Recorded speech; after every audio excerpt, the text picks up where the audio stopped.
তখন সাহাবীরা বললেন, জি না, ও পাগল না, ও ভালো মানুষ।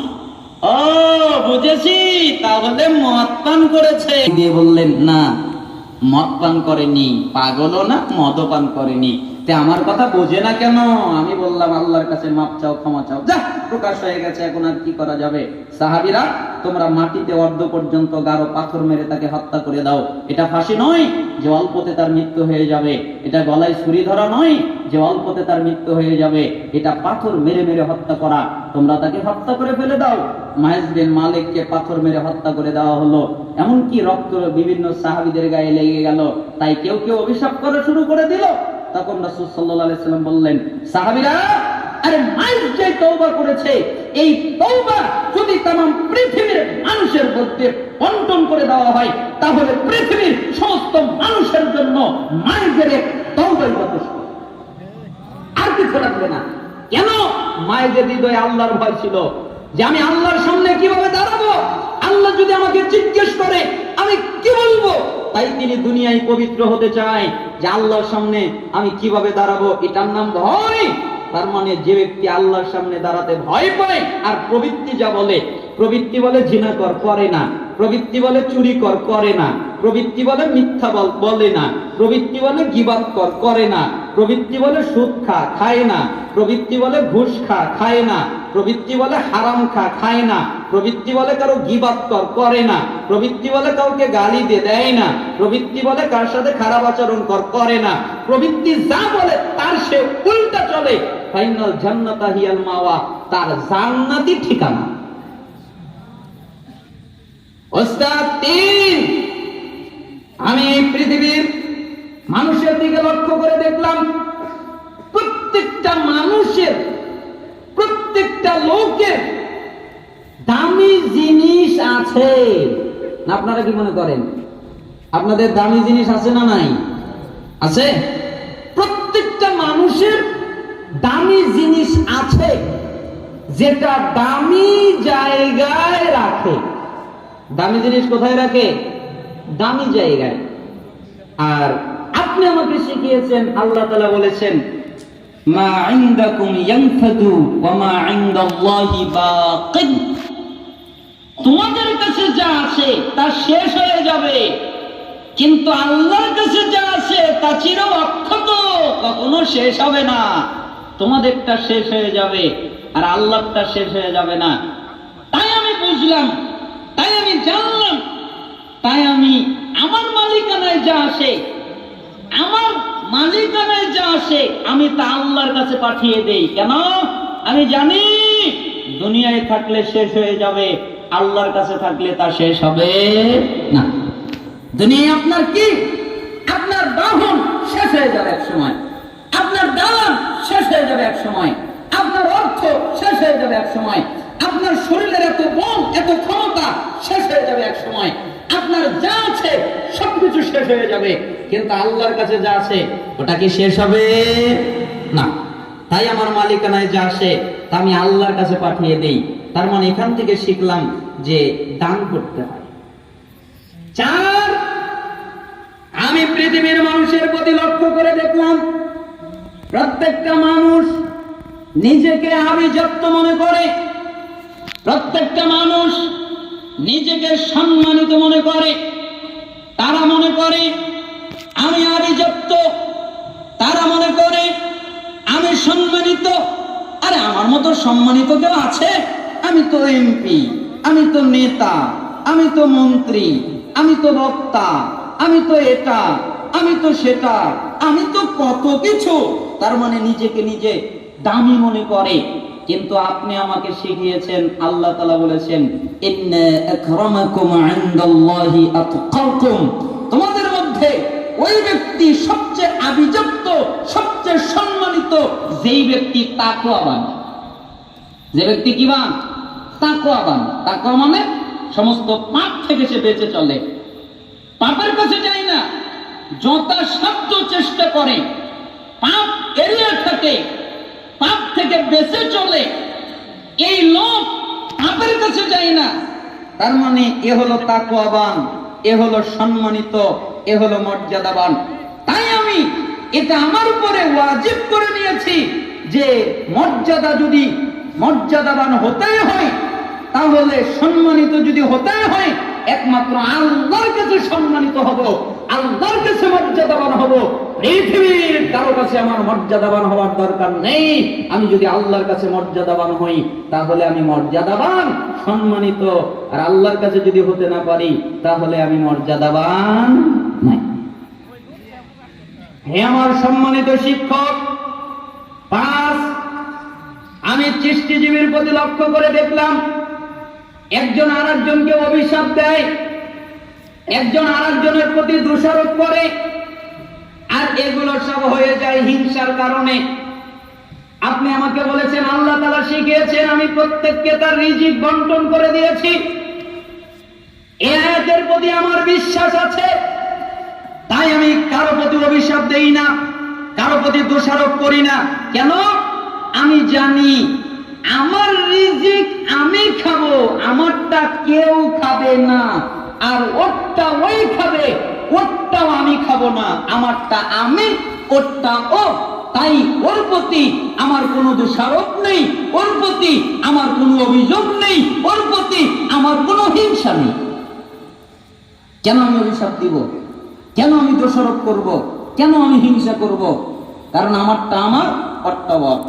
6, আমি সৃষ্টিজীবীর প্রতি লক্ষ্য করে দেখলাম, প্রত্যেকটা মানুষ একজন আরেকজনের সাথে মারামারি করে, একজন আরেকজনকে খুন করে ফেলে, একজন আরেকজনের সাথে শত্রুতা করে।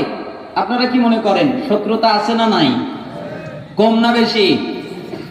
একজন আত্মীয় স্বজন একজনের সাথে আরেকজনের কোনো মিল নাই, ভাই ভাই কোনো মিল নাই, বন্ধুতে বন্ধুতে মিল নেই, প্রতিবেশীতে মিল নেই।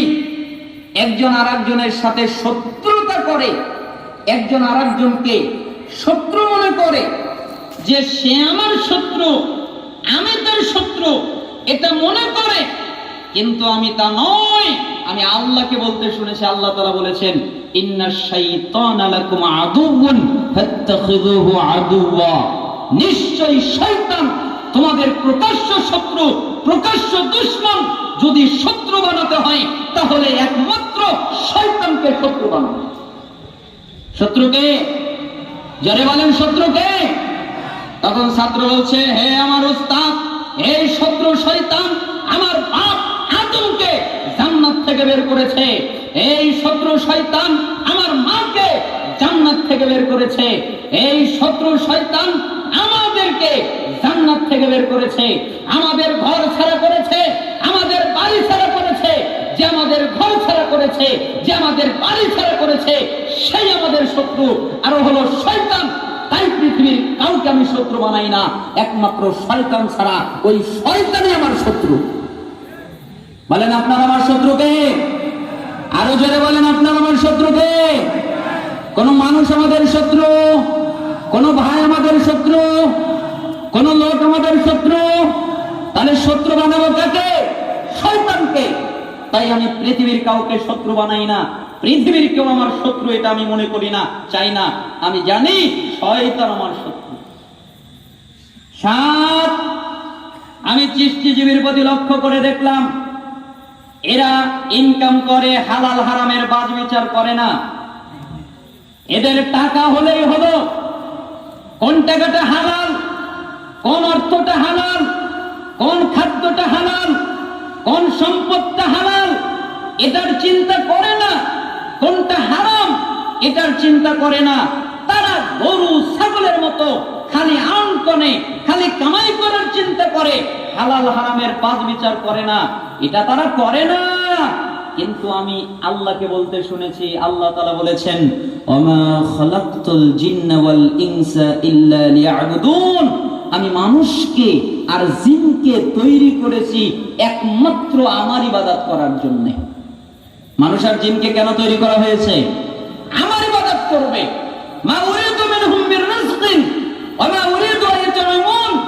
আমি এদের কাছে কোনো রিজিক চাই না যে আমাকে রিজিক দেবে। আমি এদের কাছে কোনো খাদ্য চাই না যে আমাকে খাদ্য দেবে। ইন্নাল্লাহু হুয়ার রাজ্জাক। নিশ্চয়ই আল্লাহ তিনি হলেন রিজিক দাতা। তার মানে আমি আল্লাহ রিজিক দাতা, আমি এদের কাছে রিজিক চাই না, আমি এদেরকে বানিয়েছি, এরা আমার ইবাদত করবে আর আমি এদেরকে রিজিক দিব। কি আল্লাহ যে রিজিক দিতে পারে বিশ্বাস হয় না? হাদিসে এসেছে ইন্নার রিজকা লা ইয়াতলুবুল আবদা কামা ইয়াতলুবুহু আজালুহু। বান্দার রিজিক তাকে ওইভাবে খোঁজে যেভাবে মৃত্যু খোঁজে। মৃত্যু যেরকম আপনার পিছনে ধাওয়া করে, মৃত্যু যেরকম করে আপনাকে খুঁজে বেড়ায়, ঠিক রিজিকও আপনাকে খুঁজে বেড়ায়। মৃত্যু যতক্ষণ পর্যন্ত আপনার সাথে সাক্ষাৎ না করবে ততক্ষণ পর্যন্ত যাবে না, ঠিক রিজিকও যতক্ষণ পর্যন্ত আপনার সাথে সাক্ষাৎ না করবে ততক্ষণ পর্যন্ত যাবে না। রিজিক আপনার কাছে আসবেই। আর ইবাদতের মাধ্যমে রিজিককে বাড়ানো যায়।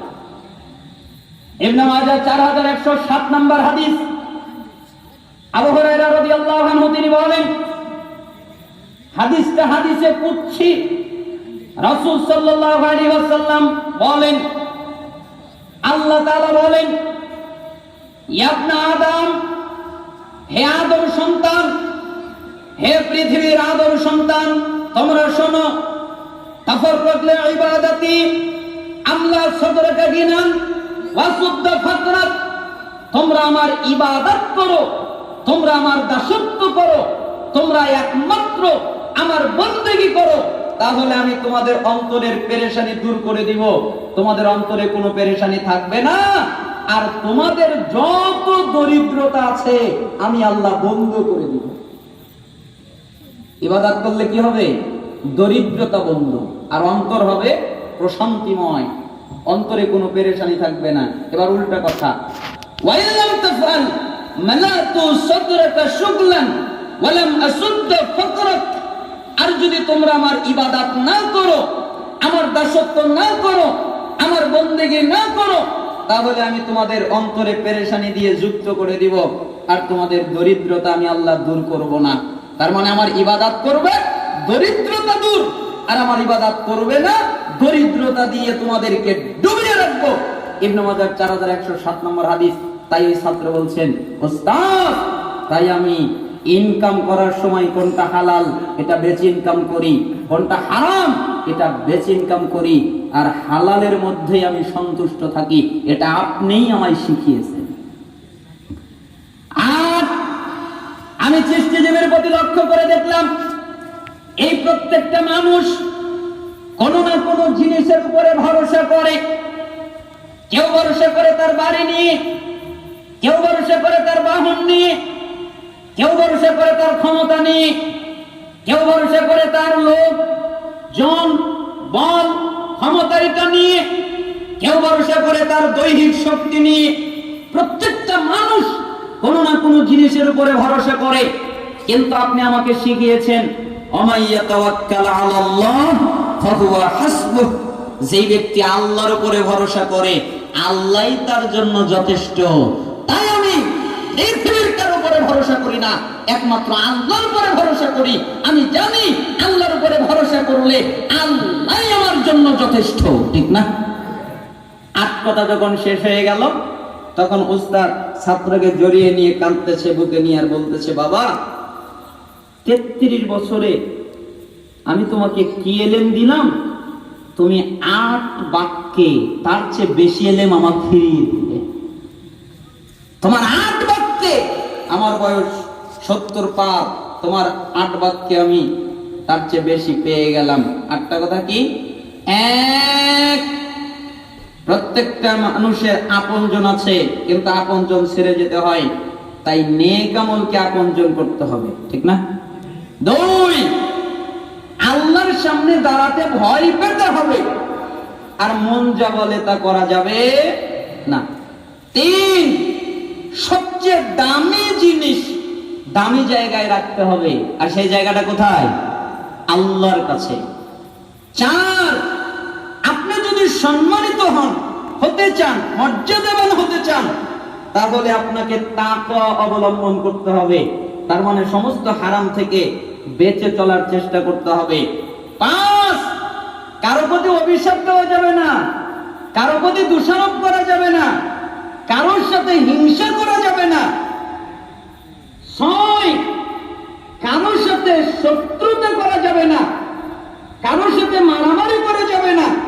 একমাত্র আমাদের শত্রুকে আরো জোরে বলেন, শত্রুকে? শয়তান। 7, রিজিক নিয়ে কখনো চিন্তা করা যাবে না। কেন? রিজিকের মালিক আল্লাহ। আল্লাহ সুবহানাহু ওয়া তাআলা আমাদের রিজিক আমাদের কাছে পৌঁছিয়ে দেবেনই। আর সব সময় ভরসা করতে হবে কার উপরে? আল্লাহর উপরে। ভরসা কার উপরে থাকবে? আল্লাহর উপরে। এগুলো সবগুলোই ঈমানের কথার অন্তর্ভুক্ত। আল্লাহ সুবহানাহু ওয়া তাআলা আমাদেরকে এই নসিহতটা পালন করার তৌফিক দান করুন। সময় তো শেষের পথে। আপনাদেরকে আরো অনেক হাদিস বলার আমার ইচ্ছা আছে, কিন্তু সুযোগ হয়তো হবে না। এই জন্য আর বেশি সময় আপনাদের নিব না।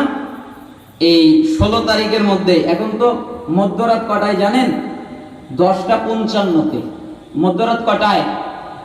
এখন কিন্তু মধ্যরাত শেষ রাতের দিকে। আর ফজরের আজান দেয় হচ্ছে 3:51 সময়। তার মানে যদি বেশি রাত আপনাদের করি আর যদি ফজরের সালাত তরক হয়, তাহলে আমার তো বিপদ মুসিবত আছে। এই জন্য আপনাদের জানা কথা একটু রিপিট করছি, স্মরণ করিয়ে দেওয়ার জন্য। সেটা হচ্ছে যে রমাদানে আপনারা সবাই দেখেছেন, আমিও দেখেছি, যে ঈশার সালাতে মসজিদ মুসল্লিতে গুমগুম করে, ঠিক না? কি ভুল বলছি? রমাদানে ঈশার সালাতে মসজিদে মুসল্লি গুমগুম করে নাই, কিন্তু ফজরে মুসল্লি নাই, জোহরে মুসল্লি নাই, আসরে মুসল্লি নাই, মাগরিবে নাই, কিন্তু তারাবি পড়ার জন্য এত তাগিদ।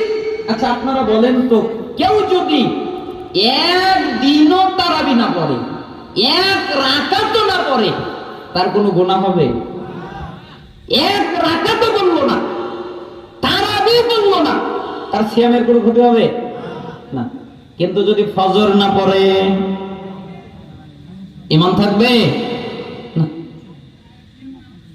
যারা নামাজ পড়ে না, যারা সালাত আদায় করে না, যারা ফরজ সালাত আদায় করে না, রাসূলের ফতোয়ায়, আল্লাহর ফতোয়ায়, সাহাবীর ফতোয়ায়, তাবিঈদের ফতোয়ায়, বিশ্ববিখ্যাত আলেমদের ফতোয়ায় তারা মুসলমান নন।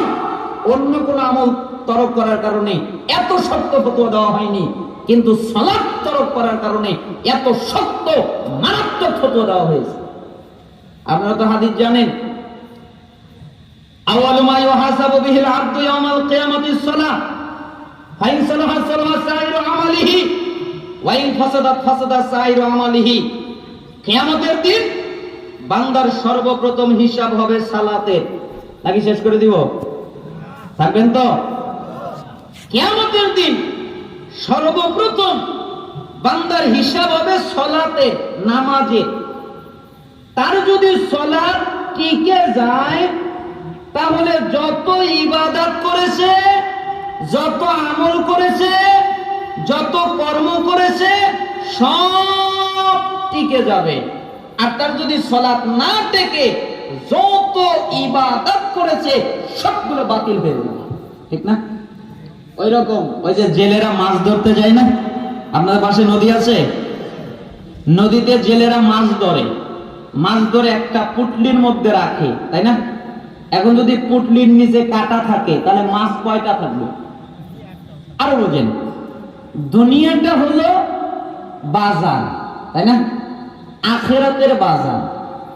আখিরাতের বাজার করার জন্য আমরা দুনিয়ায় এসেছি, যে দুনিয়া থেকে কিছু নিয়ে আখিরাতে যাব। আচ্ছা বাজার বোঝেন, আপনি বাজারে বাজার করতে গেছেন, বাজার করবেন, অনেক কিছু কিনলেন, পটল কিনলেন, বেগুন কিনলেন, আলু কিনলেন, মাছ কিনলেন, আরো কিছু কিছু কিনলেন, কিনে ব্যাগে ভরলেন। খালি ব্যাগের একটাই দোষ, খুব দামি ব্যাগ, কিন্তু তলা নাই। ব্যাগটা কিন্তু দামি, কিন্তু কি নাই? তলা নাই। তাহলে কয়টা বাজার আসবে?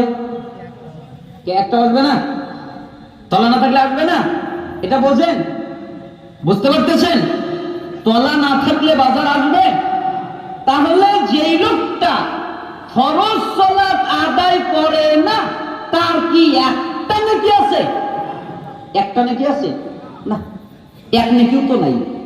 তাই আমি নামাজ না পড়লে কি হবে? আমার ঈমান ঠিক আছে, আমার কি নেকির অভাব? আমি দান করি, আমি খয়রাত করি, তো তোর নেকি নেই, থাকতে কোথায় দিয়ে? নেকি পড়ে আর বের হয়ে যায়।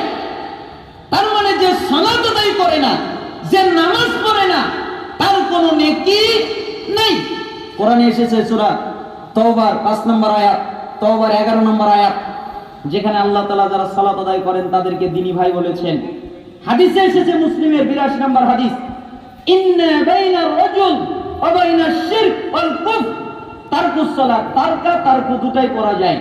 নিশ্চয়ই একটা ব্যক্তি, একটা মুশরিক, একটা কাফের, এদের মধ্যে পার্থক্য, একটা কাফেরের মধ্যে, একটা মুশরিকের মধ্যে, একটা ঈমানদারের মধ্যে পার্থক্য নামাজ, সালাত। ঈমানদাররা সালাত আদায় করে, কাফের মুশরিকরা সালাত আদায় করে না। তিরমিজি 2618 নম্বর হাদিস, বাইনাল কুফরি ওয়াল ঈমান তারকুস সালাত, নিশ্চয় একটা ঈমানদার আর একটা কাফের, এদের মধ্যে পার্থক্য নামাজ। যারা ঈমানদার তারা নামাজ আদায় করে, যারা কাফের তারা নামাজ আদায় করে না।